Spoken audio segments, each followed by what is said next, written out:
Today on the net, bloggers are urging Tunisians to register on the electoral lists. The anti-corruption movement in India is gaining ground on the web.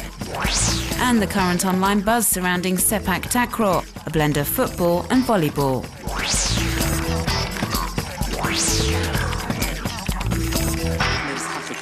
Tunisians from all walks of life encouraging their fellow citizens to register on the electoral lists. This commercial was made by Tunisia's independent High Electoral Commission, which is in charge of organising the Constituent Assembly elections due to take place on the 23rd of October. The number of Tunisians eligible to vote is estimated at 7.5 million, and according to the Commission, only 1,160,000 were registered for the poll as of Thursday, 28th of July. The registration process continues until the 2nd of August, so Tunisian citizens have just a few days left to register. Which is why bloggers have decided to launch a voter registration drive. Dozens of bloggers have taken part in this online campaign, encouraging Tunisian citizens to register on the electoral lists. Abdelkarim Ben Abdallah, a young engineer, organised a workshop on Tuesday to help web users wishing to join this awareness campaign by teaching them about blogging tools. And articles urging Tunisians to go to the registration centres have been multiplying on the blogosphere in recent days. Lawyer Kais Berjab, for example, thinks that fulfilling this civic duty is a way of honouring the protesters who lost their lives during the revolution.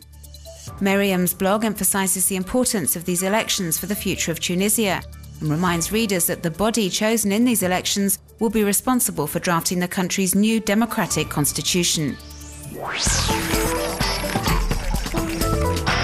Could installing webcams in offices provide a miracle cure for corruption? Well, this is what Ooman Chandi, the governor of Kerala state in India, is testing in a bid to promote transparency within his chambers. Web users can log on to the video feed at any time of day and watch the governor and his team at work. Although it may not be the most effective anti-corruption system, it does demonstrate the growing willingness amongst politicians to tackle this endemic problem.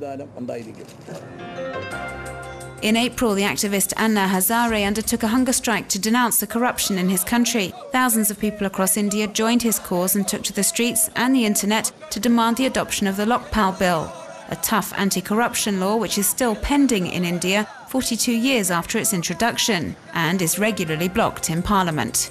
The government finally gave in to the movement's demands and set up a committee to draft the bill. And to ensure everyone was on board, an internet site was also set up so that citizens could also get involved in the process. The government is now set to bring the Lokpak Bill to Parliament, and online campaigning is as strong as ever. Anna Hazare and his supporters feel the bill is not tough enough and are threatening to resume a hunger strike on the 16th of August. This is very clear from the government's attitude. A customised avatar which reflects your online activity. The site visual.ly creates your virtual alter ego based on what you post on Twitter. It takes the themes of your tweets into account as well as your number of followers and generates a personal infographic before comparing you to a celebrity. It's a way of visualising how you portray yourself on the microblogging site.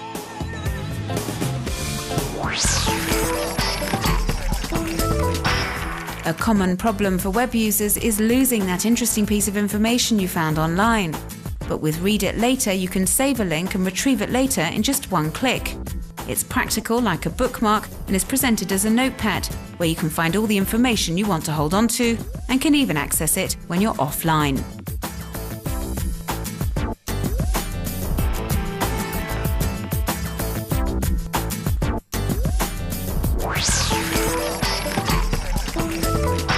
Football, volleyball, badminton or martial art. It's not easy to describe Sepak Takraw. This spectacular sport hails from Southeast Asia and millions of web users hadn't even heard of it until they saw this video, which will probably inspire sports enthusiasts the world over.